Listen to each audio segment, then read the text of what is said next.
This is a film that takes unrequited love to the extreme. It's also a story that proves there's no such thing as pure friendship between a man and a woman. On July 15th, 1988, two recent graduates find themselves lying on the same bed. But nothing happened that night besides storytelling. They seemed like a perfect couple, but foolishly made a pact to stay friends for life, even though they started working and living in different cities after graduation. For the next 20 years, every July 15th, they would meet and catch up on each other's lives. Emma worked in a small diner, while Dexter continued living a carefree life, going through girlfriend after girlfriend. Beautiful Emma had plenty of admirers, but she politely turned them all down. Occasionally, she would call Dexter, complaining about the rough patches in her life. But Dexter, often caught up in his romantic escapades, would quickly hang up. I miss you. By July 15th, 1991, it was time for their yearly meetup again. Dexter rushed from his city to visit Emma's little diner, but right in front of her,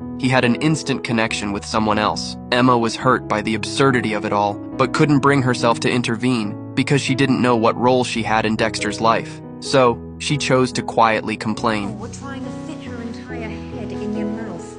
People have enough trouble keeping the food down as it is. Then they both smiled as if nothing had happened. Tears welled up in Emma's eyes as she complained about the greasy smell of her job as a waitress. It was clear her life wasn't going well. Dexter kissed her forehead, pulled her into a tight embrace, and offered words of comfort. In his eyes, Emma was the smartest and most captivating woman he had ever met. To cheer her up, Dexter planned a week-long trip for the two of them, but that trip didn't happen until a year later. On the road, Emma set two rules. First, under no circumstances would they share a room. Second, no flirting was allowed at any time. But really, these two rules were what she had secretly longed for. They swam at the beach. Dexter applied sunscreen on Emma, and in that moment, they looked like a couple that had been happily married for years. Emma smiled with genuine happiness. She confessed that ever since they met in college, she had been in love with Dexter, even writing poetry about him. At that moment, she hoped to hear what Dexter felt,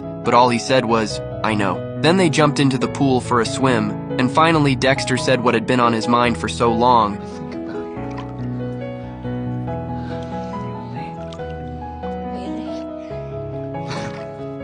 The problem is I fancy pretty much everyone.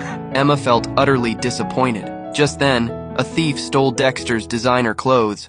As Dexter chased after him, he made a fool of himself in front of everyone, but deep down, Emma was thrilled, as if the thief had avenged her back in the room. They ended up sleeping on the same bed, and just like that, their week-long trip came to an end. Emma returned to her quiet, dull life, while Dexter continued his wild nightlife as the Prince of Clubs.